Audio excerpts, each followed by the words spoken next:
Wani police ठाण्याच्या हद्दीत अवैध धंद्यांविरोधात पोलिसांनी धडक कारवाईला सुरुवात केली असून मंगळवार दिनांक 4 ऑगस्ट मटक्याच्या अड्ड्यावर टाकलेल्या छाप्यात एका संशयिताला ताब्यात घेण्यात आलं आहे. या कारवाईत रोख रक्कम, मोबाईल, जुगाराचे साहित्य आणि दुचाकीसह एकूण 86,820 रुपये किमतीचा मुद्देमाल जप्त करण्यात आला आहे.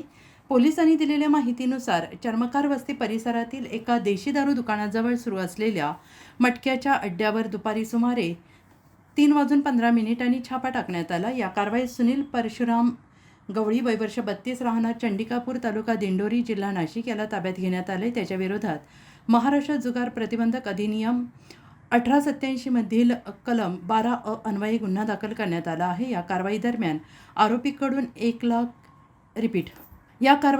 आरोपीकडून 1,450 रोख रक्कम, 15,000 रुपये किमतीचा मोबाईल, पत्त्यांचा संच, जुगारातील आकडे लिहिलेली चिठ्ठी तसेच सुमारे 70,000 रुपये किमतीची सुझुकी कंपनीची दुचाकी असं एकूण 86,820 रुपये किमतीचा मुद्देमाल जप्त करण्यात आला आहे. ही कारवाई पोलीस निरीक्षक यांच्या मार्गदर्शनाखाली वणी पोलीस ठाण्याच्या पथकाने केली आहे. अवैध मटका, जुगार, गुटखा आणि इतर बेकायदेशीर धंद्यांविरोधातील कारवाया यापुढे सातत्यानं सुरू राहणार असल्याचं पोलिसांनी स्पष्ट केलं आहे. उत्तर महाराष्ट्र न्यूज नेटवर्कसाठी सागर मोर, वणी.